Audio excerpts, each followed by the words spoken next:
Welcome back to శ్రీస్ fashion house. మన Vizag customer పంపించిన శారీకి నేను ఎలా అయితే కస్టమైజేషన్ చేశానో మీకు చూపిస్తాను. సో శారీ చూడండి, ఇక్కడ శారీ అయితే ఫ్యాన్సీ శారీ అండి. So complete mustard shade with బార్డర్లో అయితే కంప్లీట్గా మీకు పింక్లో అయితే డిజైన్ వచ్చింది. సో చూడండి, సో దీనికి శారీలో వచ్చిన బ్లౌజ్ మీద నేను కస్టమైజేషన్ చేశాను. చూడండి, శారీలో ఏదైతే డిజైన్ ఉందో ఇక్కడ మీకు క్లియర్గా కనిపిస్తుందా?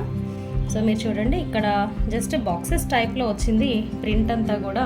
సో దాన్ని నేను థీమ్గా తీసుకొని అయితే తనకి నెక్లైన్లో ఇచ్చాను. సో నెక్లైన్లో సేమ్ థీమ్లో ఎలా అయితే వచ్చిందో అండ్ ఈ థీమ్లో చూడండి ఎలా అయితే మీకు ఇలా రొంబస్ షేప్లో ఎలా అయితే డిజైన్ ఉందో అదే డిజైన్ని నేను ఇక్కడ నెక్లైన్కి ఇస్తూ రెండు కలగలిపిన నెక్లైన్ని నేను ఇలా డిజైన్ చేశాను నెక్లైన్ అంతా కూడా. సో అదే మనకి స్లీవ్స్కి కూడా ఎక్స్టెండ్ చేసామండి. మొత్తం ఎల్బో స్లీవ్స్ అంతా కూడా అలాగే వచ్చింది. సో శారీలో వచ్చిన కలర్స్ అన్నీ కూడా నేను ఇందులోని యాడ్ చేయడం జరిగింది. సో మొత్తం అవుట్లుక్ అయితే ఇలా వచ్చిందండి. సో అదే డిజైన్ని ఫ్రంట్ పార్ట్లో కూడా ఎక్స్టెండ్ చేయించాను.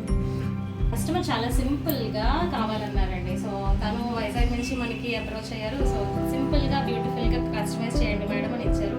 సో దీనికైతే మనం ఇలా కస్టమైజ్ చేసాం. సో చూసారు కదా, శారీని బట్టి ఎలా అయినా మనము శారీకి తగ్గట్టుగా శారీలో వచ్చినంత అందంగా అయితే బ్లౌజ్ అయితే డిజైన్ చేస్తాం. సో ఇంకెందుకు ఆలస్యం, మరి వెంటనే మన శ్రీస్ ఫ్యాషన్ హౌస్ని విజిట్ చేసేయండి.